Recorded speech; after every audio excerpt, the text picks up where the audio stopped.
السلام عليكم ورحمة الله وبركاته.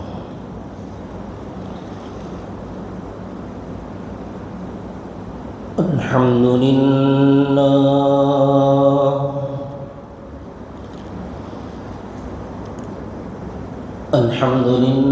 نحمده ونستعينه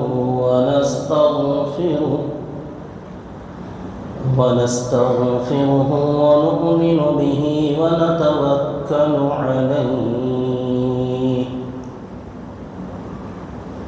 ونعوذ بالله من شرور أنفسنا ومن سيئات أعمالنا من يهده الله فلا مضل له ومن يضلله فلا هادي له وأشهد أن لا إله إلا الله وحده لا شريك له وأشهد أن سيدنا وسندنا وحبيبنا ونبينا ومولانا محمدا عبده ورسوله. أما بعد فأعوذ بالله من الشيطان الرجيم. بسم الله الرحمن الرحيم. فقد قال الله تبارك وتعالى في القرآن المجيد والفرقان الحميد: والفجر وليال عشر والشفع والوتر والليل إذا يسر. صدق الله العظيم وصدق رسوله النبي الكريم ونحن على ذلك لمن الشاهدين والشاكرين والحمد لله رب العالمين. اللهم صل على محمد وعلى آل محمد كما صليت على إبراهيم وعلى آل إبراهيم إنك حميد مجيد. اللهم بارك على محمد وعلى آل محمد كما باركت على إبراهيم وعلى آل إبراهيم إنك حميد مجيد. محترم بزرگان اسلام و برادران ملت اور میرے معزز سامعین کرام، اللہ کے پیارے نبی جناب محمد الرسول اللہ صلی اللہ علیہ وسلم کی پاکیزہ زندگی جسے سیرت طیبہ کہا جاتا ہے، اس کا سلسلہ چند سالوں سے چلتا ہوا یہاں تک پہنچا تھا کہ صلح حدیبیہ کے بعد آقا نے شاہان عالم سے رابطہ کرنے کا فیصلہ فرمایا. مختلف علاقوں کے بادشاہوں کو خطوط روانہ کیے، جس میں سے ایک خط کا تذکرہ ہم نے کیا کہ روم کا بادشاہ قیصر ہرقل کے نام آپ نے بھیجا، اور اس کا جو جواب اور اس کا جو حال آگے کا بنا وہ آپ کے سامنے تفصیلاً عرض کیا. ایک دوسرا خط آپ صلی اللہ علیہ وسلم نے اس زمانے کی ایک دوسری بڑی طاقت تھی جس کو فارس کی حکومت، کسریٰ کی حکومت کہا جاتا ہے، جو کہ اس زمانے میں بہت مشہور تھے، قیصر اور کسریٰ. قیصر روم کے بادشاہ کا لقب تھا جس کو ہرقل کہا جاتا تھا. کسریٰ فارس کے بادشاہ کو کہا جاتا تھا. ان کی زبان میں اصل میں خسرو کہا کرتے تھے. خسرو کو بعد میں معرب کیا گیا، اس کو تبدیل کیا گیا کسریٰ، وہ خسرو ہی کو بدل کر کسریٰ کہا جانے لگا. اس وقت جب آپ صلی اللہ علیہ وسلم نے فارس کے بادشاہ کسریٰ کے نام خط روانہ کیا، کسریٰ تو کسی کا نام نہیں ہے، اس ملک میں جو بھی بادشاہ بنے گا اس کو کسریٰ کہا جاتا تھا یا خسرو کہا جاتا تھا۔ اس کا جو نام تھا وہ تھا پرویز، جو کہ آج کل بہت سارے اپنے مسلمان بچوں کے نام لوگوں نے رکھے ہیں، رکھ رہے ہیں۔ کیا یہ نام رکھنا چاہیے یا نہیں، آگے کے حال کو، واقعے کو جاننے کے بعد آپ خود فیصلہ کر سکتے ہیں، یا انشاءاللہ یاد آئے تو بتا دوں گا۔ پرویز جو کہ ہرمز کا بیٹا اور نوشیروان عادل کا پوتا تھا۔ نوشیروان، جو حضرات تھوڑا علم سے تعلق رکھتے ہیں وہ جانتے ہیں، بادشاہوں میں سے کسی بادشاہ کو اگر عادل کا لقب ملا تو وہ نوشیروان ہے۔ نوشیروان عادل یعنی عدل اور انصاف پسند بادشاہ، فارس کا ایک زمانے کے اندر بادشاہ گزرا تھا جو کہ عدل اور انصاف کے بارے میں بہت مشہور تھا۔ ایک واقعہ ہم نے کتابوں میں یہ پڑھا ہے کہ اس کی زمین سے، اس کے محل سے بالکل قریب میں ایک بڑھیا کا مکان پڑتا تھا، جس کو سپاہیوں نے توڑنا یا خریدنا چاہا لیکن وہ بڑھیا بیچنے کے لیے تیار نہ ہوئی، تو بادشاہ نے کوئی زور زبردستی کیے بغیر اپنی دیوار کو ٹیڑھی کر کے بنانا پسند کیا۔ اس بڑھیا کا مکان زبردستی اس سے خریدنا یا قبضہ کرنا بالکل اس نے پسند نہ کیا۔ تو ایسے اس کے عدل اور انصاف کے واقعات مشہور ہیں، جس کی وجہ سے اسے نوشیروان عادل کہا جاتا ہے۔ یہ بہت مشہور تاریخی آدمی ہے۔ اس کا بیٹا تھا ہرمز اور اس کا بیٹا تھا پرویز، جو کہ اللہ کے نبی صلی اللہ علیہ وسلم کے زمانے میں فارس، جو کہ عراق کا علاقہ ہے، اس علاقے میں مجوسی لوگ رہتے تھے، آگ کی پوجا کرنے والے، ان کا بادشاہ تھا پرویز۔ اللہ کے نبی صلی اللہ علیہ وسلم نے اس کے نام خط لکھا۔ خط کا مضمون آگے آئے گا، اور جس شخصیت کو آپ نے بھیجنے کے لیے پسند کیا، منتخب کیا، مختلف نام ہیں لیکن زیادہ صحیح اور زیادہ مشہور حضرت عبداللہ ابن حذافہ رضی اللہ تعالیٰ عنہ السہمی۔ حضرت عبداللہ ابن حذافہ، بعض لوگ ایسے ناموں میں کچھ غلطیاں کرتے ہیں جو سننے والے ہمارے لوگ ہیں۔ یہ ایک مرتبہ میں نے ایک واقعہ بتلایا تھا حضرت سعد بن معاذ رضی اللہ تعالی عنہ کا، کہ ان کا جب انتقال ہوا تو اللہ کا عرش جھوم اٹھا تھا۔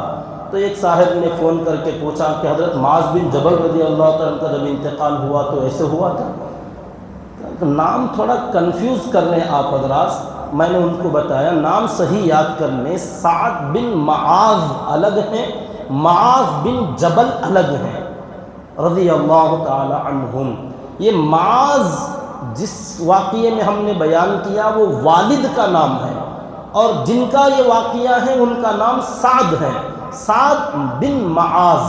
اور جو معاذ مشہور ہیں وہ حضرت معاذ ابن جبل، جبل کے بیٹے، ان کے لڑکے حضرت معاذ رضی اللہ تعالیٰ عنہ۔ یہاں میں یہ اس لیے کہہ رہا ہوں کیونکہ اس نام میں بھی حضرت عبداللہ ابن حذافہ، ہو سکتا ہے بعض لوگ اس کو حضرت حذیفہ رضی اللہ تعالیٰ عنہ سمجھ لیں۔ حذیفہ ابن الیمان وہ الگ صحابی ہیں، یمان کے بیٹے ہیں حضرت حذیفہ، جن کو رازدار نبی کہا جاتا تھا۔ اللہ کے نبی صلی اللہ علیہ وسلم کی راز کی باتیں، قیامت تک پیش آنے والے بڑے بڑے واقعات اور منافقوں کی لسٹ جن کے پاس تھی، وہ حضرت حذیفہ ابن الیمان رضی اللہ تعالیٰ عنہ وہ الگ ہیں۔ اور یہاں جس کا نام آ رہا ہے وہ حذافہ کا بیٹے حضرت عبداللہ السہمی رضی اللہ تعالیٰ عنہ۔ بہرحال زیادہ مشہور آپ نے ان کو نہیں دیکھا، سنا ہوگا۔ بہرحال اس واقعے میں ان کا نام آتا ہے کہ یہ بہت کثرت سے فارس ان کا آنا جانا اور وہاں کے لوگوں سے تعلقات و روابط ان کے تھے۔ تو اللہ کے نبی صلی اللہ علیہ وسلم نے حضرت عبداللہ ابن حذافہ رضی اللہ تعالی عنہ کو مہر بند سیل لگا ہوا خط، اپنا والا نامہ ان کے حوالے کیا اور تاکید کی کہ یہ خط فارس کے بادشاہ کسریٰ پرویز کے ہاتھ میں پہنچانا، اس کو دینا۔ لیکن وہاں سیدھے نہیں جا پاؤ گے، اس سے پہلے تمہیں چاہیے کہ تم بحرین جاؤ۔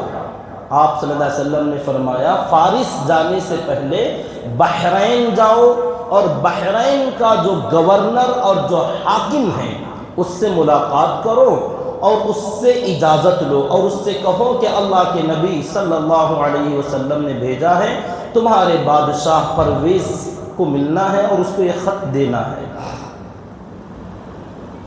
تو حضرت عبداللہ ابن حذافہ رضی اللہ تعالیٰ عنہ بڑی ذمہ داری لے کر بحرین کے حاکم کے یہاں پہنچے، اور جا کر سارا مضمون سنایا اور واقعہ بتایا کہ کیوں آئے ہیں، کس سے ملنا ہے۔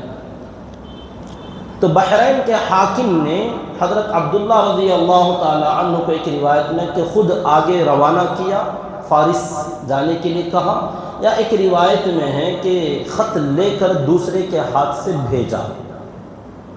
لیکن زیادہ صحیح یہی لگتا ہے کہ حضرت عبداللہ ابن حذافہ رضی اللہ تعالی عنہ خود فارس تشریف لے گئے۔ وہاں جانے کے بعد بحرین کے حاکم نے جو سفارش کی تھی، کہلا بھیجا تھا، اس کے سفارش اور اس کے کہنے کی وجہ سے فارس کے دربار میں، کسریٰ کے دربار میں جانے کا موقع ملا، اور یہ پرویز بڑا گھمنڈی، جبکہ اس کا حال یہ تھا اس وقت میں جب یہ خط جا رہا تھا کہ یہ قیصر بادشاہ سے جنگ ہارا ہوا تھا۔ روم اور فارس کے درمیان جو ہمیشہ ٹکراؤ ہوتا تھا، اب فی الحال کا واقعہ یہ تھا کہ قیصر کے دربار میں جب خط گیا تو قیصر روم کا بادشاہ جیتا ہوا تھا، فتح کا جشن منا رہا تھا، اور بیت المقدس آیا ہوا تھا اللہ کا شکر ادا کرنے کے لیے اپنی کامیابی پر۔ اس موقع پر اللہ کے نبی صلی اللہ علیہ وسلم کا خط قیصر کے دربار میں گیا تو وہ بہت خوش ہوا، عقیدت مندی کا اظہار کیا۔ لیکن یہ جو فارس کا بادشاہ ہے، ہارا ہوا تھا، جنگ میں شکست خوردہ تھا، اپنی ہار کے باوجود اتنا غرور، اتنا گھمنڈ اور اتنا تکبر اس کو تھا کہ اللہ کے نبی صلی اللہ علیہ وسلم کا جب مبارک خط وہاں پہنچا تو اس نے اندر آنے کی اجازت دی۔ حضرت عبداللہ ابن حذافہ رضی اللہ تعالی عنہ وہاں پہنچے تو اس نے اپنے ترجمان سے کہا کہ عربی زبان کا خط ہے، خط لے لو اور پڑھ کے سناؤ کہ کیا ہے۔ حضرت عبداللہ ابن حذافہ رضی اللہ تعالیٰ عنہ نے کہا میرے نبی کا فرمان ہے کہ یہ خط میں تمہیں دوں، اس لیے میں تمہارے علاوہ کسی اور کے ہاتھ یہ خط نہیں دے سکتا۔ نبی کا جو فرمان ہے اس پر عمل ہوگا، حکم ہے مجھے کہ تمہیں دوں۔ کہا مجھے دینا یا میرے ترجمان کو دینا دونوں برابر ہے؟ کہا نہیں۔ نبی نے فرمایا آپ کے علاوہ کسی کو نہ دوں تو نہیں دوں گا۔ کہا ٹھیک ہے آگے بھیجو۔ جب حضرت عبداللہ بن حذافہ رضی اللہ تعالیٰ عنہ آگے تشریف لے گئے، اس کے ہاتھ میں اللہ کے نبی صلی اللہ علیہ وسلم کا مبارک خط رکھا، اس نے خط لے کر ترجمان کو دیا۔ ترجمان نے سیل کھولی، مہر نکالا اور خط کھول کر پڑھنا شروع کیا۔ خط کا مضمون تھا جیسا کہ قیصر کے دربار میں جو خط گیا تھا ویسا ہی، کچھ الفاظ کے رد و بدل کے ساتھ۔ بسم اللہ الرحمن الرحیم، اللہ کے نام سے شروع جو بڑا مہربان نہایت رحم والا ہے۔ سلام علی من اتبع الہدی وآمن باللہ ورسولہ وشہد ان لا الہ الا اللہ وحدہ لا شریک لہ وان محمدا عبدہ ورسولہ۔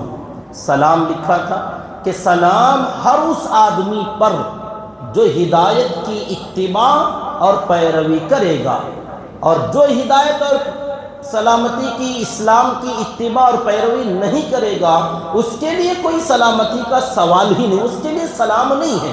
سلام علی من اتبع الہدی جو ہدایت کی پیروی اور اتباع کرے گا اس پر سلام ہو، وآمن باللہ ورسولہ، اور جو اللہ اور اس کے رسول پر ایمان لائے گا اسے سلام ہو، وشہد، اور جو اس بات کی گواہی دے اللہ الہ الا اللہ کہ اللہ کے سوا کوئی معبود نہیں، وحدہ لا شریک لہ، وہ اکیلا ہے اس کا کوئی شریک نہیں، وشہد ان محمدا عبدہ ورسولہ، اور جو اس بات کی گواہی دے کہ محمد صلی اللہ علیہ وسلم اللہ کے بندے اور اس کے رسول ہیں۔ تو اتنا لمبا سلام کا لفظ جملہ عرض آپ صلی اللہ علیہ وسلم نے اس کے اندر تحریر فرمایا، پھر لکھا فَإِنِّي أَدْعُوكَ بِدِعَایَةِ اللَّهِ، کہ بادشاہ، اچھا اس سے پہلے آپ کا جو مضمون تھا، خط لکھنے کا جو طریقہ ہوتا تھا کس کی طرف سے اور کس کے لیے، تو آپ نے وہ جملہ شروع میں بسم اللہ کے بعد یہ لکھا ہوا تھا من محمد رسول اللہ الی کسری عظیم فارس، کہ یہ خط محمد جو کہ اللہ کے رسول ہیں صلی اللہ علیہ وسلم ان کی طرف سے ہے کسری فارس کے بادشاہ کے نام۔ پھر آپ نے سلام کا وہ جملہ لکھا تھا سلام علی من اتبع الہدی۔ ایک روایت کے اندر آتا ہے کہ بادشاہ نے اتنا سنتے ہی خط پڑھنا رکوا دیا، اور ایک روایت میں ہے کہ پورا خط کا مضمون اس نے سنا۔ میرے حال خط کا مضمون سن لیں کہ یہ محمد رسول اللہ صلی اللہ علیہ وسلم کی طرف سے کسری جو بادشاہ ہے فارس کا، اس کے نام یہ خط ہے، جو ہدایت کی اتباع کرے گا اس کے لیے سلام ہے، جو اللہ اور اللہ کے رسول پر ایمان لائے گا اور گواہی دے گا، تفصیل کے ساتھ لکھا۔ پھر فرمایا فَإِنِّي أَدْعُوكَ بِدِعَایَةِ اللَّهِ، کہ میں اللہ کے دین کی طرف میں تمہیں دعوت دیتا ہوں، فَإِنِّي رَسُولُ اللَّهِ إِلَيْكُمْ جَمِيعًا إِلَى النَّاسِ جَمِيعًا، میں تم تمام لوگوں کی طرف رسول بنا کر بھیجا گیا، لِيُنذِرَ مَنْ كَانَ حَيًّا وَيَحِقَّ الْقَوْلُ عَلَى الْكَافِرِينَ، مجھے رسول اس لیے بنایا گیا تاکہ جو بھی زندہ ہیں یا جس کے دل میں زندگی کے آثار ہیں، ہدایت قبول کرنے کی صلاحیت ہے، ایسے لوگوں کو ما بعد الموت، آخرت اور اللہ کے عذاب اور اس کے پکڑ سے ڈراؤں، اور اس لیے بھیجا گیا تاکہ کافروں پر اللہ کی حجت تمام ہو جائے۔ پھر فرمایا اسلم تسلم، یہ جملہ سب کے لیے کامن تھا کہ اسلام قبول کرو سلامتی پاؤ گے۔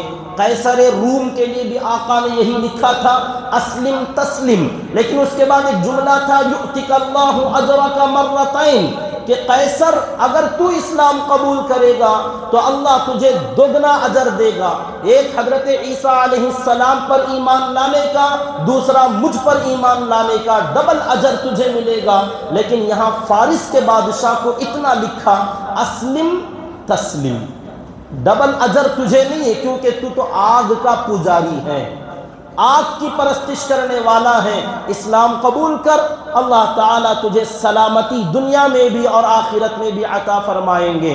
پھر فرمایا فَإِن تَوَلَّيْتَ یا فَإِن أَبَيْتَ، یا اگر تو نے انکار کر دیا، اپنی پیٹھ موڑ لی، فَإِنَّ عَلَيْكَ إِثْمَ الْمَجُوسِيِّينَ، تو جتنے مجوسی اور آگ کی پوجا کرنے والی تیری قوم ہیں، ان تمام لوگوں کے ایمان نہ لانے کا گناہ اور اس کا اثم بھی تیرے ہی اوپر پڑنے والا ہے۔ بہترین انداز میں شاہانہ کلام، کس کی طرف سے خط آیا، کس کے لیے ہے، سلام کیسے، اور اس کے بعد اسلام کی دعوت آپ صلی اللہ علیہ وسلم نے دی۔ تو یہ گھمنڈ میں، تکبر میں جو غرق ہو رہا تھا، اس نے جیسی یہ جملہ سنا من محمد رسول اللہ الی کسری عظیم فارس، تو اس پر ہی اس نے کہا بس، اور خط منگوایا، ہاتھ میں لے کر خط کو پھاڑا، ٹکڑے ٹکڑے کر ڈالا، اور کوڑا دان میں، کچرے کے ڈبے میں پھینکتے ہوئے کہا یہ نعوذ باللہ نعوذ باللہ، اس نے بڑی گستاخی کی، کہا یہ میری بادشاہت میں رہ کر، ہمارا غلام ہو کر، اللہ کے نبی صلی اللہ علیہ وسلم کے بارے میں اس نے بڑا بول دیا، کہا میری بادشاہت میں، میری زیر نگی حکومت میں رہتے ہوئے ہمارا غلام ہو کر مجھ سے پہلے اپنا نام لکھتا ہے، ایسے آدمی کا خط میں نہیں پڑھوں گا۔ اللہ کے نبی صلی اللہ علیہ وسلم کا نام پہلے تھا تو اس بات پر چڑ گیا اور اس نے خط کو پھاڑ کر ٹکڑے کر کے پھینک ڈالا۔ یہی مضمون وہاں گیا تھا تو قیصر روم نے کہا وہ اس بات کے حقدار ہیں، ان کو حق ہے کہ وہ مجھ سے پہلے اپنا نام لکھیں اگر وہ حقیقت میں نبی ہی ہیں۔ لیکن جو بندہ گھمنڈ میں ہو، متکبر ہو، اسے کچھ سجھائی نہیں دیتا، اس نے اتنا کرتے ہی حضرت عبداللہ ابن حذافہ رضی اللہ تعالی عنہ کو بھی اپنے دربار سے نکال دیا کہ ان کو بھگاؤ، ان کی بات ہم سننا نہیں چاہتے۔ حضرت عبداللہ رضی اللہ تعالیٰ عنہ واپس مدینہ منورہ، اب کام کچھ نہیں ہے تو نکل کر چلے آئے۔ اللہ کے نبی صلی اللہ علیہ وسلم کو سارا حال سنایا تو آپ نے سنتے ہی ایک جملہ فرمایا، یا تو وہ پیشین گوئی تھی آگے جو ہونے والا ہے وہ، یا بددعائیہ جملہ تھا کہ جیسے پرویز نے میرے خط کو پھاڑا اور ٹکڑے کیا، اللہ اس کی سلطنت کے بھی ٹکڑے کر دے گا۔ تو یہ ہے وہ پرویز جس کا نام آج جانے انجانے میں بہت سارے ایمان والے رکھتے ہیں۔ اتنا گستاخ اور ایسے گستاخ نبی کا نام اپنے لیے پسند کرنا یا اپنے بچوں کے لیے پسند کرنا کسی صورت میں مناسب نہیں لگتا کہ جس کی یہ ہسٹری ہے، یہیں سے وہ نام چل پڑا کہ یہ بادشاہ تھا فارس کا اور اس زمانے کی بڑی سلطنت کا بادشاہ تھا، لیکن اس نے اللہ کے نبی صلی اللہ علیہ وسلم کے خط کی قدر نہیں کی اور آقا کو اپنا غلام اس نے کہا اور بڑی گستاخی کے ساتھ پیش آیا۔ اس لیے حضرات علماء نے منع فرمایا کہ یہ نام مسلمان نہ رکھا کریں۔ اب جس کے رکھ دیے گئے معلوم نہیں تھا، ہم نے تو پسند نہیں کیا، ماں باپ کو پتہ نہیں تھا، رکھ دیا ہے۔ کچھ ہیں ایسے بہت سارے لوگ، اگر آپ تبدیل کر سکتے ہیں، اس زمانے میں تھوڑا مشکل ہے، اس کا لمبا پروسیجر ہے، کر سکتے ہیں، پھر بھی کوئی مشکل نہیں۔ اگر آپ تمام ڈاکیومنٹ اپنے تبدیل کر سکتے ہیں تو کر لیجئے، یا نہیں کر سکتے تو رہنے دیجئے۔ آگے کے لیے اپنے بچوں میں سے کبھی کسی کو بھی پرویز نام پسند نہ کریں، یہ نام نہ رکھا کریں، یہ ایک گستاخ نبی کا نام ہے۔ اپنے نبی کے خط کو جس نے پھاڑ ڈالا اور جس کے لیے آقا نے بددعا کی، ایسے شخص کا یہ نام ہے۔ اب اگر کسی کو رکھ دیا گیا ہے، آپ ان کو کوئی عیب نہ لگائیں کہ آپ کا نام ایسا، ان کا کوئی قصور نہیں، بڑوں نے رکھا ہے، جانے انجانے میں رکھ دیا ہے، تو جس کا بھی یہ نام ہو اس کو کوئی ہم غلط نہیں کہیں گے، اس کا کوئی مذاق نہ اڑایا جائے۔ ہاں اگر آپ تبدیل کر سکتے ہیں تو کر لیں، نہیں کر سکتے تو رہنے دیں۔ آئندہ کے لیے ایسے ناموں سے لوگ پرہیز کیا کریں۔ آگے کا حال یہ ہوا کہ پرویز کو جب تھوڑا غصہ ٹھنڈا ہوا تو اس نے بلانا چاہا قاصد کو، حضرت عبداللہ ابن حذافہ کو کہلوا بھیجا کہ وہ کہاں ہیں، لاؤ۔ تو لوگوں نے بتایا کہ وہ تو چلے گئے۔ تو اس کو اور غصہ آیا کہ مجھ سے اجازت لیے بغیر، مجھے بتائے بغیر یہاں سے نکل کر چلا بھی گئے۔ تو اس نے ایک فرمان شاہی جاری کیا، ایک خط لکھا یمن کے حاکم باذان، جو یمن کا حاکم تھا، گورنر تھا، یہ یمن بھی اس وقت میں فارس کے انڈر آتا تھا۔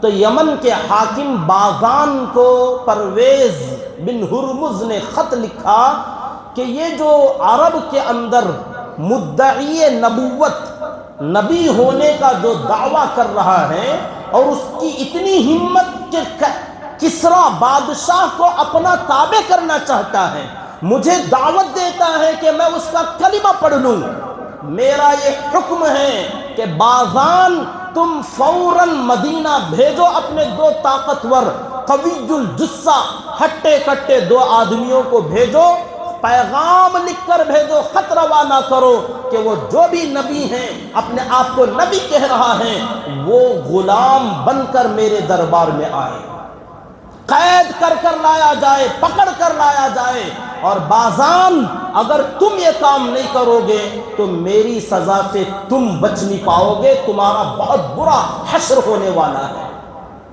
اندازہ لگائیے اس کی گستاخی کی لمٹ کتنی بڑھتی جا رہی ہے کہ اللہ کے نبی صلی اللہ علیہ وسلم کو جس نے اپنا غلام کہا، خط پھاڑ ڈالا، یہیں پر رکانی آگے فرمان جاری کیا کہ اللہ کے نبی صلی اللہ علیہ وسلم کو گرفتار کیا جائے، قید میں ڈالا جائے، اور وہاں سے آپ کو پکڑ کر فارس لایا جائے، بادشاہ کے دربار میں حاضر کیا جائے۔ باغان یمن کا حاکم گورنر، اس نے اپنے دو بہت ہی مضبوط سپاہی، طاقتور، بڑے سمجھدار ایسے دو آدمیوں کو تیار کیا، خط لکھ کر روانہ کیا، اور پرویز کا بھی خط ساتھ میں بھیجا کہ دیکھو یہ بادشاہ کا حکم ہے، اور اس نے بھی خط لکھا کہ آپ خیر چاہتے ہیں، بھلائی چاہتے ہیں تو آپ اپنے آپ کو ان دو سپاہیوں کے حوالے کر دیں اور چپ چاپ مدینے سے چل کر آئیں اور سیدھا ہمارے بادشاہ کے دربار فارس کو چلے جائیں۔ انہوں نے کھلونا سمجھا، شاید ہنسی مذاق سمجھا تھا کہ اللہ کے نبی صلی اللہ علیہ وسلم نے بادشاہ کو جب اتنا پاورفل خط لکھا کہ اسلام قبول کر سلامتی پائے گا، اسے انہوں نے مذاق سمجھا کہ کوئی چھوٹے موٹے آدمی ہوں گے، گرفتار کر لیں گے، قید میں ڈالیں گے، سزا دیں گے، ڈرائیں گے، دھمکائیں گے، مسئلہ حل ہو جائے گا، اور اپنی طاقت کے نشے میں کہ ہم سپر پاور ہیں، کسرا فارس کو حکومت کرنے والے ہیں اور ہماری پہنچ بہت دور دور تک ہے تو ہم کچھ بھی کر سکتے ہیں، تو اس گھمنڈ میں آ کر آگے کے فرمان جاری کیے گئے۔ اللہ کے نبی صلی اللہ علیہ وسلم کے دربار میں بھی وہ دو پیغام لانے والے باغان کا خط اور پرویز کا خط لے کر اللہ کے نبی صلی اللہ علیہ وسلم کے دربار میں پہنچے۔ ان کا حال کتابوں میں لکھا ہے کہ بڑے ہٹے کٹے تھے، طاقتور تھے، بہت مضبوط تھے، لیکن جیسے ہی اللہ کے نبی صلی اللہ علیہ وسلم کے دربار میں پہنچے ان کے دونوں مونڈے تھر تھرانے لگے، کانپنے لگے تھے، رعب کی وجہ سے، ڈر اور خوف کی وجہ سے تھر تھراہٹ ہو رہی تھی، کانپ رہے تھے، کیونکہ اللہ کے نبی صلی اللہ علیہ وسلم کا فرمان ہے کہ اللہ نے مجھے جو خصوصیت کے ساتھ نعمتیں عطا فرمائی اس میں ایک نعمت یہ بھی ہے، نصرت بالرعب مسیرت شہر، ایک مہینے کی مسافت کے بقدر جتنی دوری پر کوئی آدمی رہے گا تو میرا رعب اس پر بھی پڑتا تھا۔ اللہ کے نبی صلی اللہ علیہ وسلم نے فرمایا ایک مہینے کے بعد وہ میرے پاس پہنچے گا، اتنی دور تک میرا رعب پڑتا ہے۔ یہ اللہ نے مجھے ایک معجزہ عطا فرمایا۔ اب جو دربار میں آ جائے گا اس کا کیا حال ہوگا؟ ایک مہینے کی دوری پر رعب کا اثر پڑتا، مجلس نبی میں آ جائے، مسجد نبوی میں آ جائے اور آقا کا رعب نہ پڑے، ایسے طاقتور لوگوں کے مونڈے تھر تھرا رہے تھے، کانپ رہے تھے، اور انہوں نے خط تھر تھراتے ہوئے کانپتے ہوئے ہاتھوں سے پیش کیا کہ ہمارے حاکم بازان کا یہ خط لے کر آئے ہیں۔ آپ نے خط تو لیا، پڑھ کر دیکھا، پہلی مرتبہ ان کے چہروں پر نظر ڈالی، افسوس کے ساتھ مجھے آج کہنا پڑتا ہے پہلی مرتبہ آقا نے ان کے وہ چہرے دیکھے جو آج ہمارے درمیان میں ہیں۔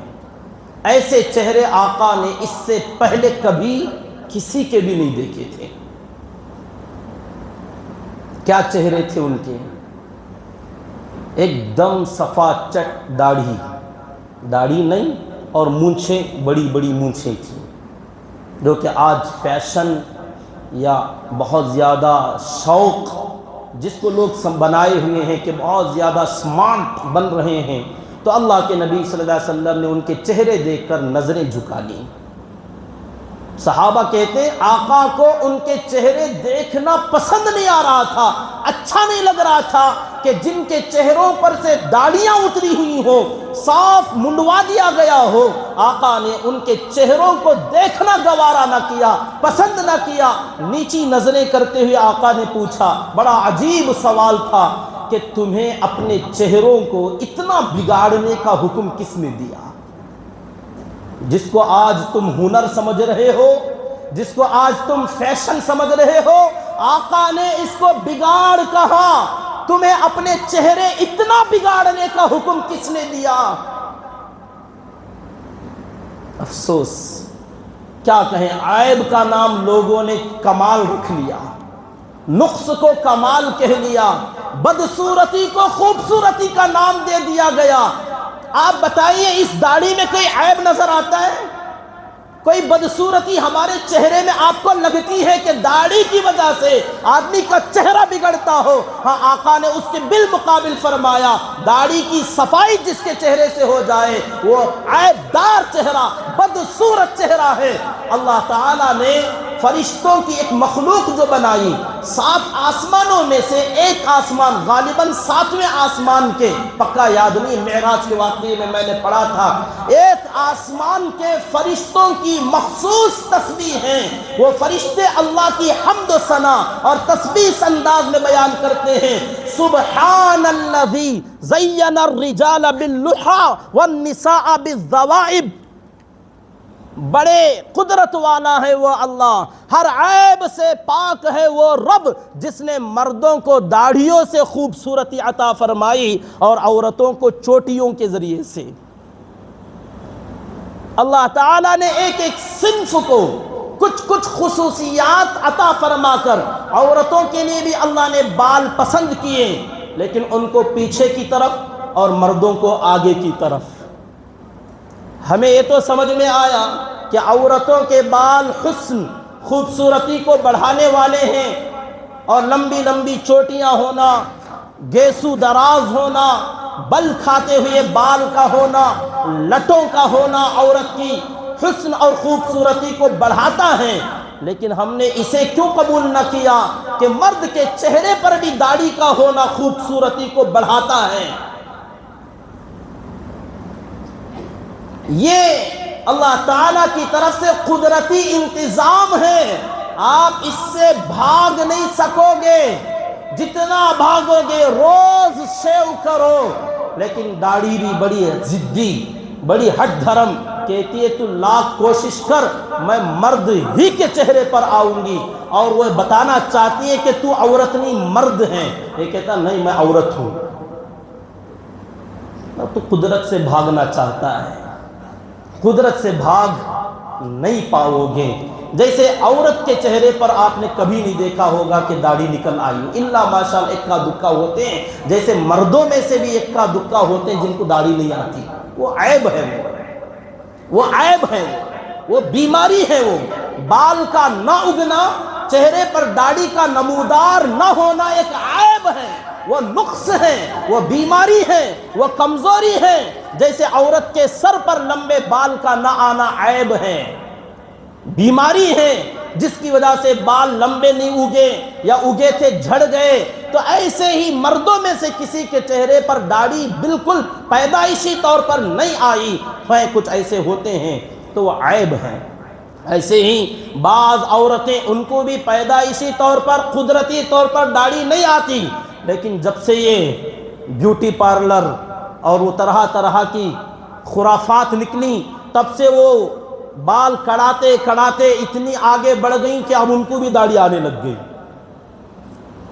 وہ اتنا پاک صاف، وہ چھوٹے چھوٹے لال لال بال جو ہوتے تھے اس کو بھی جا جا کر نکالنے جب لگو گے، یہ باریک سے بال جب تم اس کو اس طرح لگاؤ، ان کو کاٹو تو یہ اور ہٹ دھرم اور ضدی مضبوط ہو کر پھر آتے ہیں، جتنا کاٹو گے اتنی اور مضبوطی سے آئیں گے۔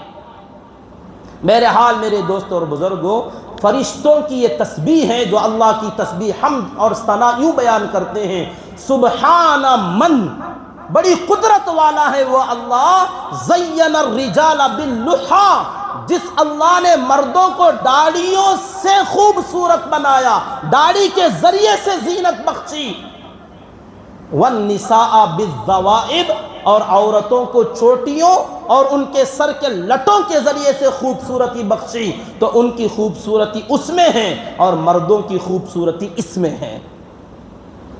لیکن کیا کریں، وہ جو کہتے ہیں نا، بہت سارے نکٹی ناک والوں کا علاقہ ہیں، کچھ ایسے علاقے جن کی ناک بہت چھوٹی چھوٹی ہوتی ہے، گھسی ہوئی دھسی ہوئی ناک والے ہوتے ہیں، پورا علاقہ وہی ہے۔ اب ایک چھوٹی ناک کا ہونا کوئی خوبصورتی نہیں، لمبی ناک بڑی خوبصورتی کی نشانی ہوتی ہے۔ اب ایسی بستی میں، ایسے علاقے میں جہاں سب کی ناکیں پچتی ہوئی دبی ہوئی چھوٹی ناک والے تھے، وہاں ایک ابھری ہوئی ناک والا، لمبی ناک والا چلا گیا، سب مل کے اس کو چھیڑنے لگے، نکو آ گیا، نکو آ گیا۔ نکٹوں کی بستی میں نکو چلا جائے تو اس کو عیب سمجھنے لگے کہ لمبی ناک ہونا عیب نہیں، ناک کا نہ ہونا عیب ہے۔ لیکن کیا کریں، سارے لوگ نکٹے ہیں، تو نکٹوں کے بیچ میں لمبی ناک والا چلا گیا تو لوگوں نے اس کو چھیڑنا شروع کیا۔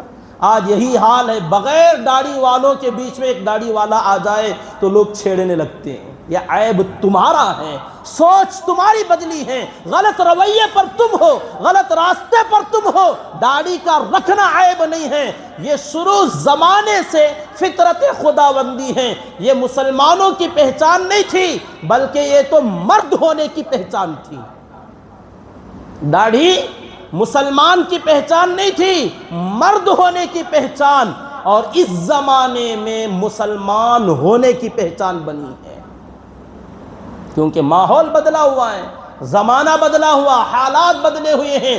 اس واقعے میں یہ خبر ملتی ہے کہ بازان کے دو آدمی جو اللہ کے نبی صلی اللہ علیہ وسلم کو گرفتار کرنے کے لیے آئے تھے، ان کے چہروں کا حال جو کتابوں میں لکھا وہ یہی تھا، کلین شیو تھے اور مونچھیں بڑی ہوئی تھیں، تو آقا نے ان کے چہروں سے نظریں ہٹا لیں۔ پہلی مرتبہ ایسے لوگ دیکھے تھے، ورنہ اس سے پہلے جو مکے میں تھے، ابو جہل بھی ایسا نہیں تھا، ابو لہب بھی ایسا نہیں تھا، عتبہ بھی ایسا نہیں تھا، عقبہ بن معیط بھی ایسا نہیں تھا، بلکہ تمام کے تمام کفار و مشرکین بھی مردانہ پہچان کے ساتھ زندگی گزارتے تھے۔ یہ تو بعد کے لوگوں نے یا دوسرے علاقوں کی ایجاد ہے کہ وہاں سے یہ چیز آج اب تو ہر جگہ پہنچ گئی۔ اللہ اس ماحول کو پھر سے بدل دے، اللہ تعالیٰ لوگوں کو سمجھ نصیب فرمائے۔ بہرحال جب آقا نے پوچھا کہ تمہیں اپنے چہروں کو اتنا بگاڑنے کا حکم کس نے دیا، تو جو خوبصورتی تمہاری سمجھتے ہو، آقا نے اس کو بدصورتی کہا ہے، بگاڑ کہا۔ کہ کس نے کہا؟ ان دونوں نے کہا ہمارے رب کا یہ حکم ہے، ہمارے رب کا یہ فرمان ہے۔ پوچھا تمہارا رب؟ کہا بادشاہ پرویز ہمارا رب ہے، ہمارا خدا ہے، اس رب کا یہ فرمان ہے کہ ہم اپنے چہرے ایسے بنائیں۔ تو آقا نے فرمایا جانتے ہو میرے رب کا کیا فرمان ہے؟ میرے رب نے تو فرمایا وَعْفُ اللُّحَا وَقَصُّ الشَّوَارِبِ، کہ تم اپنی داڑھیاں بڑھاؤ اور مونچھیں کترواؤ۔ اور بڑے افسوس کے ساتھ فرمایا تمہیں صحیح رب سے کس نے بچھڑوا دیا اور تم غلط خدا کے پیچھے چل پڑے، کہ جس نے تو تمہاری آخرت بھی تباہ کر دی، تمہاری دنیا بھی تم سے چھین لی، کہ خوبصورتی کے بدلے تمہیں بدصورت بنا ڈالا۔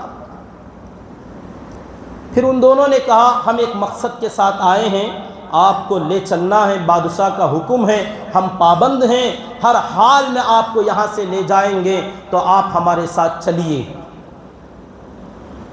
اللہ کے نبی صلی اللہ علیہ وسلم حلم، آپ اندازہ لگائیے، آپ بھی اپنے علاقے میں بادشاہ، بلکہ اللہ نے آپ کو ساری دنیا کا بادشاہ بنایا ہے۔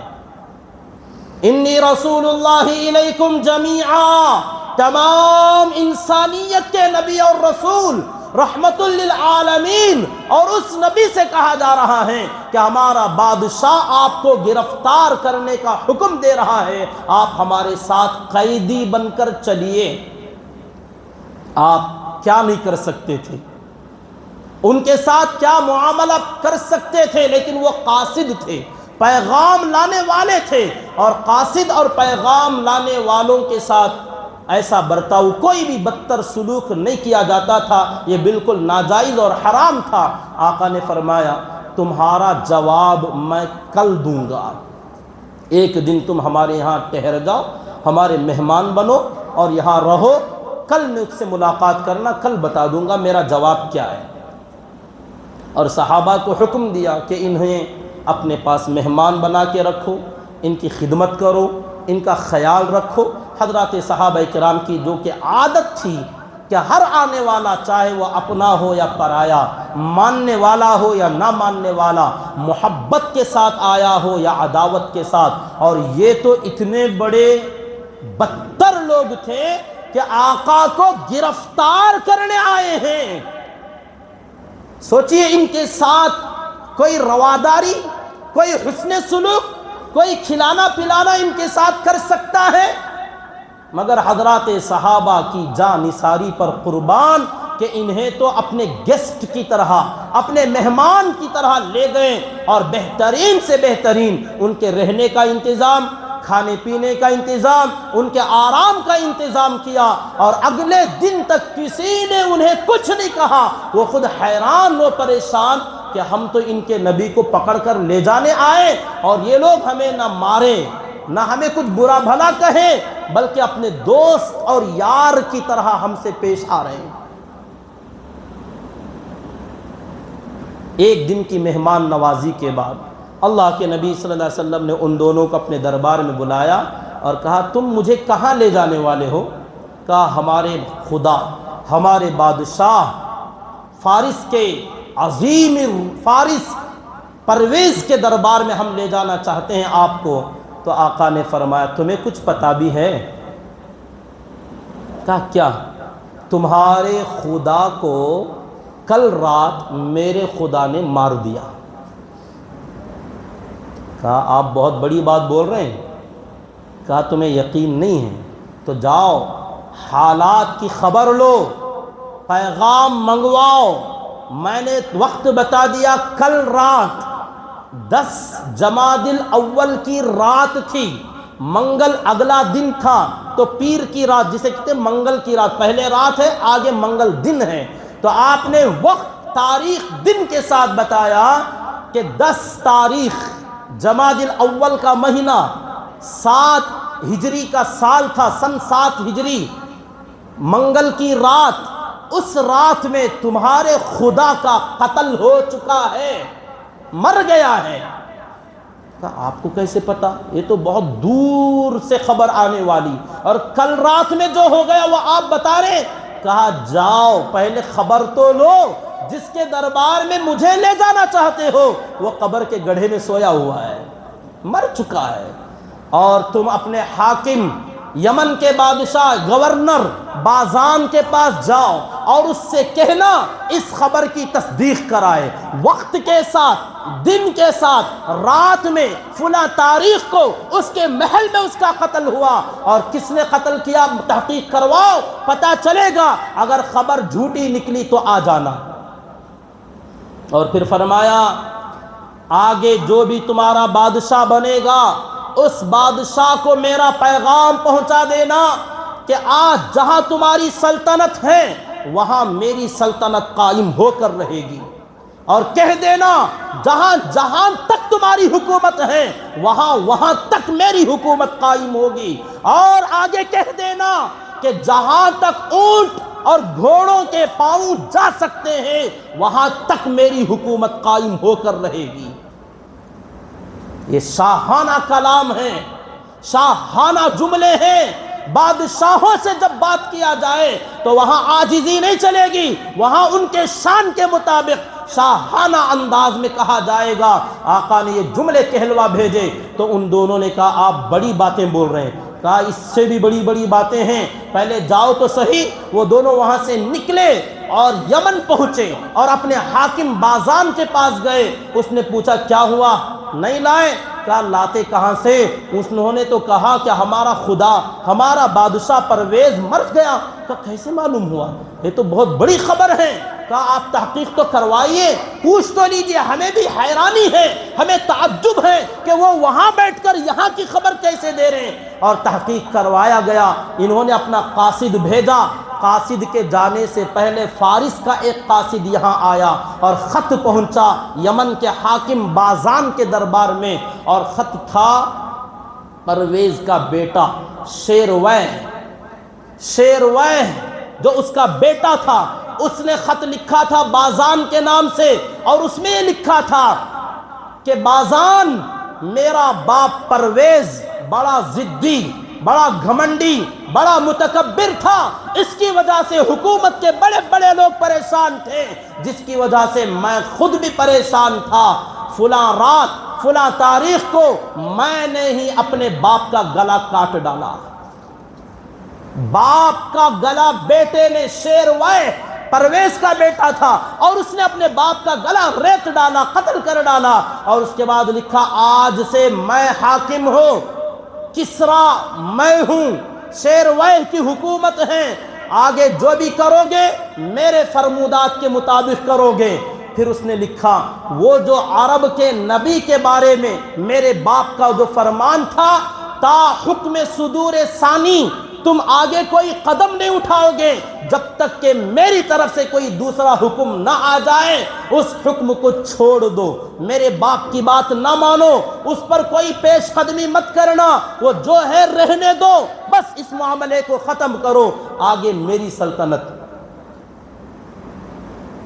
خط کے اندر جو تاریخ، جو دن، جو وقت لکھا گیا تھا، یہ پڑھتے ہی بازان نے کہا اس علاقے میں بیٹھ کر جس نے بھی یہ کہا وہ جھوٹے نہیں ہو سکتے، بالکل انہوں نے سچی خبر دی۔ اور انہیں یہ خبر کس نے دی ہوگی؟ یقیناً اللہ نے ان کو بتایا ہے۔ تو بازان اپنے دونوں بیٹوں کے ساتھ، اپنے ان درباریوں کے ساتھ میں کلمہ پڑھ کر مسلمان ہو گیا۔ یمن کے اندر سب سے زیادہ اسلام پھیلا، اور بازان کی وجہ سے، کیونکہ حاکم تھا، گورنر تھا، اور اس نے ایمان قبول کر لیا، اور پورے یمن کے اندر اللہ تعالیٰ نے ہدایت کی ہوائیں چلا دی۔ اور اللہ کے نبی صلی اللہ علیہ وسلم کی خوشخبری ہے، الایمان یمان، اصل ایمان دیکھنا چاہتے ہو تو یمنیوں کا دیکھو۔ یمن کے لوگوں کا ایمان اللہ کے نبی صلی اللہ علیہ وسلم نے سب سے مضبوط اور سب سے بہتر ایمان قرار دیا یمن کے لوگوں کے ایمان کو۔ آگے جو اللہ کے نبی صلی اللہ علیہ وسلم نے فرمایا تھا کسرا کے بھی ٹکڑے ٹکڑے ہو جائیں گے، اور اللہ کے نبی صلی اللہ علیہ وسلم کا یہ جملہ جو پیشین گوئی، آگے ہونے والے واقعات کی پہلے خبر دے دینا، جسے پیشین گوئی کہتے ہیں، یا اس کے لیے بددعائیہ جملہ تھا کہ جیسے میرے خط کو اس نے پھاڑا، اللہ اس کی سلطنت کے بھی ٹکڑے ٹکڑے کر ڈالے گا۔ ہوا بھی ایسے ہی، زیادہ دن تک حکومت اس کی نہ چلی، اور کسرا زیادہ دن تک باقی نہ رہ سکے، کوئی بھی بادشاہ فارس کے اندر اس کے بعد زیادہ دن تک نہ ٹکا۔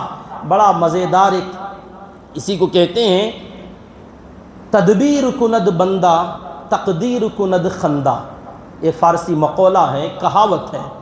بندہ تدبیر کرتا ہے، تقدیر بندے پر ہنستی ہے کہ ارے تو اتنی پلاننگ، اتنی کوشش، اتنی محنت تو کر رہا ہے، آگے کے فیوچر کے پلانز بندہ بنا رہا ہوتا ہے، اور تقدیر اس کے اوپر ہنس رہی ہوتی ہے کہ تیرا فیوچر کیا ہے، کہاں دی اینڈ ہے تیرا، کہاں تیرا خاتمہ، کتنے مہینوں کتنوں سالوں کے بعد تو قبر میں جانے والا، اور بڑے بڑے محلات کے خواب بن رہا ہے۔ اس کو کہتے ہیں پلاننگ، اور ایک طرف ہے تقدیر۔ تدبیر اور تقدیر کے بارے میں ایک چٹکلا بھی ہے، جیسے کہ اسی نے فارس نے، بادشاہ پرویز نے جو کہا آقا کو قید کرنا، پکڑ کر اپنے دربار میں لانے کا، کہاں اس نے پلان بنایا، کہاں اس نے خواب دیکھا، اور کہاں اللہ کی قید میں وہ خود چلا گیا، گرفتار ہو کے، مر کے، قتل ہو کے قبر میں چلا گیا۔ کس کو گرفتار کرنا چاہا اور خود گرفتار ہوا۔ یہ ایک طرف تدبیر بندے کی، اور ایک طرف تقدیر خدا تعالیٰ کی، اور تقدیر ہمیشہ تدبیر پر غالب آتی ہے، یاد رکھیے۔ ایک چٹکلا، ایک لطیفہ ہے۔ شوہر اپنے گھر میں آیا اور بیوی سے کہا کہ آج ہمارے گھر 4-5 مہمان آنے والے ہیں۔ بیوی نے کہا کیا بنائیں، راشن پانی تو کچھ ہے نہیں، اور گھر میں تو صرف دال ہے، دال اور چاول کے علاوہ کچھ نہیں، تو کیا بنا کے کھلائیں؟ شوہر بھی تھا تھوڑا کنجوس، اس نے ایک پلان بنا، جسے کہتے ہیں تدبیر، پلاننگ کرنا۔ اس نے کہا مہمان جب آ جائیں زیادہ خرچ برداشت نہ کریں، جو ہے اس میں ٹرخہ دیتے ہیں، پھر عزت بھی تو بچانا ہے، تو کیا کریں؟ کہ جب مہمان آ جائیں تو تم کچھ بنانے کی ایکٹنگ کرنا، مگر پہلے ہی سے دال اور چاول بنا کے رکھ دو، وہی کھلانا ہے۔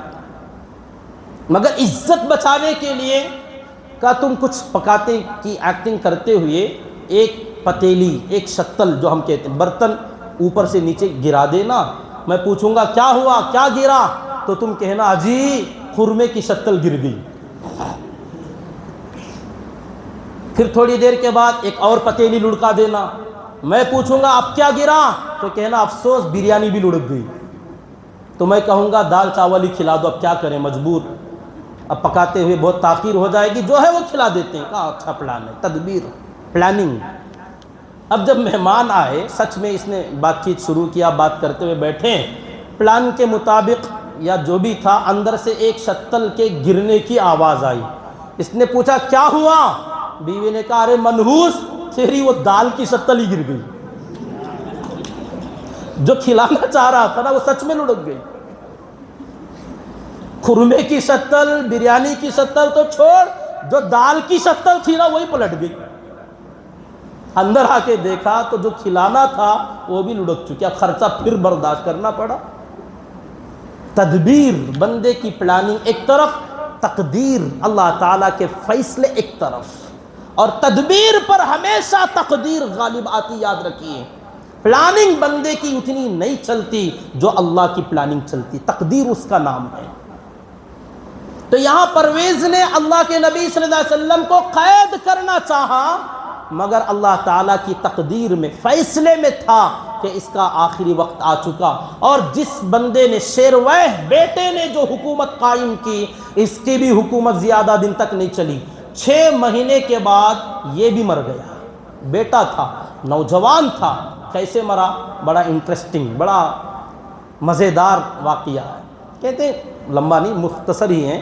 جب اس نے حکومت سنبھال لی تو بہت سارے انتظامات وغیرہ کرتے ہوئے، باپ کو بھی پہلے سے خبر تھی، پرویز کو بھی بھنک تھی کہ میرا بیٹا غداری کر سکتا ہے، اس کے چال ڈھال، اس کی بات چیت اندازے سے پتہ چل جاتا ہے۔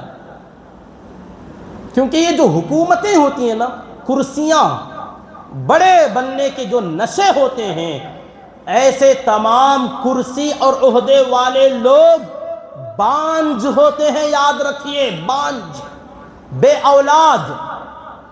حقیقت میں ان کی نسل ہوگی، اولاد ہوگی، لیکن وہ اپنی اولاد کو بھی کرسی کے مقابلے میں زیادہ اہمیت نہیں دیتے، اور اولاد بھی ماں باپ کو کرسی کے مقابلے میں زیادہ اہمیت نہیں دیتے۔ جس کو اس کی لالچ پڑ جائے نا، کرسی کا نشہ جس پر چڑھ جائے، وہ سب کو مار سکتا ہے، سب کا خاتمہ کر سکتا ہے، وہ کسی کا دوست، کسی کا اپنا نہیں ہوتا، نہ اولاد ماں باپ کی، نہ ماں باپ اولاد کی۔ کوئی کبھی کسی کا حکومتوں کے اندر، آپ نے کچھ پڑھا ہو یا پڑھ کر دیکھ لیجیے، ہسٹری اٹھا کر دیکھ لیجیے، اکثر ماں باپ اور اولاد کے درمیان ہی، یا بھائیوں کے درمیان، خاندانوں اور رشتہ داروں کے درمیان آپس میں غداریاں، بغاوتیں، ٹکراؤ، ایک دوسرے کا قتل و قتال پوری ہسٹری کے اندر بھرا پڑا ہوا ہے۔ تو یہ جو بیٹا فارس کا حاکم بنا، کسرا بنا، 6 مہینے کے اندر اندر اس کا بھی قتل ہو گیا۔ کس نے قتل کیا؟ اس کے مرے ہوئے باپ نے۔ اس کے مرا ہوا جو باپ تھا نا پرویز، اس نے قتل کیا۔ کیسے؟ ایک شیشی کے اندر زہر پہلے سے رکھا ہوا تھا اس نے بھر کر، مگر اس کے اوپر لیبل لکھ دیا، جیسے وہ گھر میں کسی نے چونٹیوں کو دھوکہ دینے نمک اس کے نمک کے اوپر لکھ دیا شکر بول کے تاکہ دھوکہ ہو جائے، شکر پر لکھ دیا نمک بول کے، وہ دھوکہ تو نہیں کھاتی، وہ تو خوشبو سے پہچانتی ہیں۔ تو اس نے بھی اس زہر کی شیشی پر اس کے اندر کچھ حلوہ تھا، کچھ معجون تھا کھانے کا دوائی کے طور پر، اس کے اندر زہر مکس کیا اور اس کے اوپر اس نے نام لکھ کے رکھا تھا معجون قوت باہ، سیکس پاور بڑھانے والی ٹانک، اور اس کی دوائی، اس کا حلوہ۔ اب بادشاہوں کو موج مستی سے بہت ہی تعلق ہوتا ہے، تو اس نے دیکھا اچھا میرا باپ یہ کھاتا تھا، تو اس نے بھی کھا لیا۔ اس کو پتا تھا میرے اوپر میرا بیٹا غالب آ سکتا ہے، غداری کر سکتا ہے، تو بیٹے کو مارنے کا انتظام پہلے ہی کر لیا تھا کہ ایک دوائی میں زہر ملا کر اس میں دھوکے کا لیبل لگا دیا، اور اس نے جب کھایا تو زہر کھا کر مر گیا۔ اور یہ مارا کس نے تھا؟ خود اس کے باپ نے، جو پہلے ہی سے تیاری کیا تھا۔ تو 6 مہینے کے اندر اس کا بیٹا مر گیا، پھر اس کے بعد اس کا دوسرا بیٹا اور ایک بھائی، فلاں فلاں۔ چند سالوں کے اندر ساری فارس کی حکومت تہس نہس ہو گئی۔ اللہ کے نبی صلی اللہ علیہ وسلم 7 ہجری کے بعد 8، 9، 10 3 سال، اس کے بعد حضرت ابوبکر صدیق رضی اللہ عنہ کے 2 سال، 5 سال کا زمانہ، اس کے بعد دور فاروقی، حضرت عمر فاروق رضی اللہ عنہ کا دور جب شروع ہوا تو ان کے دور خلافت میں حضرت سعد بن ابی وقاص رضی اللہ تعالی عنہ نے فارس فتح کیا اور کسریٰ کا تخت اپنے قدموں تلے لیا، اور وہاں اسلامی حکومت 5-6 سالوں کے عرصے میں قائم ہو گئی۔ اللہ کے نبی صلی اللہ علیہ وسلم نے جو فرمایا تھا اللہ اس کے بھی ٹکڑے ٹکڑے کر ڈالیں گے، ہوا ایسے ہی، اور زیادہ دنوں تک اس کی سلطنت نہیں چلی۔ تو یہ اللہ کے نبی صلی اللہ علیہ وسلم کا ایک دوسرا خط تھا، پیغام تھا، ایک تو قیصر روم کی طرف، دوسرا کسریٰ فارس کی طرف۔ اس کے بعد بھی بہت سارے خطوط آپ نے مختلف شاہوں اور بادشاہوں کے نام روانہ کیے۔ ذی الحجہ کا مہینہ شروع ہوا، پہلی تاریخ ہے۔ یہ جو 10 راتیں ہیں اللہ تعالیٰ نے قرآن میں ان کی بڑی فضیلت بیان فرمائی ہے۔ وَلَيَالٍ عَشْرٍ جو اللہ نے فرمایا، یہ 10 دن بہت فضیلت والے، ان میں سے ایک ایک دن کا روزہ 1 لاکھ روزوں کے برابر ثواب رکھتا ہے۔ بڑی فضیلت اس کی شمار کی گئی احادیث کے اندر۔ ان 10 دنوں کے اندر 10 میں سے 9 ذی الحجہ تک، 10واں دن عید کا دن ہے، اس لیے اس دن روزہ نہیں رکھا جائے گا۔ ان 10 دنوں کے اندر اللہ تعالیٰ کو بہت زیادہ عبادت بندوں کی پسند آتی ہے۔ سب سے زیادہ تسبیح وہ ہے اللہ اکبر، اللہ اکبر، لا الہ الا اللہ واللہ اکبر، اللہ اکبر وللہ الحمد۔ ان 10 دنوں میں جب بھی یاد آئے، چلتے پھرتے اٹھتے بیٹھتے اس تسبیح کا ورد کرتے رہنا چاہیے۔ اور ان 10 دنوں میں جتنے روزے لوگ رکھ سکتے ہیں، نفل ہیں، رکھنے کی کوشش کریں۔ جتنا رکھ سکتے ہیں آپ، 1، 2، 3، 4، 5، 9 روزے جتنے رکھ سکتے ہیں رکھیں۔ آخر میں کم از کم 9 ذی الحجہ کا روزہ، عید سے 1 دن پہلے جو کہ ہفتے کا دن ہے، اتوار کے دن عید ہے، تو ہفتے کے دن 1 دن کا روزہ 2 سال کے روزے رکھنے کے برابر اس کا اجر اور ثواب ہے۔ وہ جو 1 لاکھ کے بارے میں فرمایا وہ اس کی طرح ہے، وہ اس کی طرح الگ ہوتا ہے اور حقیقت الگ ہوتی ہے، ثواب کی زیادتی کو بتلایا جاتا ہے بس۔ اور اس کے بعد قربانی کے بہت سارے مسائل ہیں۔ جن لوگوں کے پاس نصاب کے بقدر وسعت ہے، طاقت ہے، کھاتے پیتے ہیں ماشاءاللہ، ایسے تمام بندوں کو چاہیے قربانی کی نیت کریں اور قربانی ضرور دیں۔ بڑے جانوروں کی قربانی ممنوع قرار دی گئی، تو چھوٹے جانور بکرے وغیرہ، اب قیمت زیادہ ہوگی تو اس سے نہ گھبرائیں۔ بعض لوگ سوال کرتے ہیں کیا قربانی دینا ضروری ہے، اس سے کیا ملتا، کیا فائدہ ہے، اس سے اچھا غریبوں کو صدقہ کر دیں، خیرات کر دیں۔ میرے بھائیوں، جب آپ موبائل خریدتے ہو یہ خیال کسی کو نہیں آتا کہ 25,000، 30,000، 50,000 کا موبائل عام ہے آج کل، تو ہر بندہ خریدتا ہے، اور کسی کے خیال میں یہ بات نہیں آتی کہ اتنا مہنگا کیا ضرورت ہے۔ اور جب قربانی کے لیے کہا جائے تو اتنا مہنگا، اللہ کی عبادت کے لیے مہنگے ہونے کا سوال اور اعتراض نہ کریں۔ اللہ نے جس کو بھی وسعت دی ہے قربانی کی ضرور کوشش کریں، اور جو طاقت ہونے کے باوجود قربانی نہیں کرے گا، اللہ کے نبی صلی اللہ علیہ وسلم نے فرمایا ہے ایسے لوگ ہمارے عیدگاہ کے قریب بھی نہ آئیں، دکھائی بھی نہ دینا تم لوگ، عیدگاہ میں تو دور، عیدگاہ کے آس پاس دور دور تک بھی جہاں بھکاری بیٹھتے ہیں نا وہاں بھی مت آنا۔ اللہ کے نبی صلی اللہ علیہ وسلم کا فرمان ہے کہ جس کے پاس طاقت ہے پھر بھی قربانی نہ کرے وہ ہماری عیدگاہ کے قریب بھی نہ آئے۔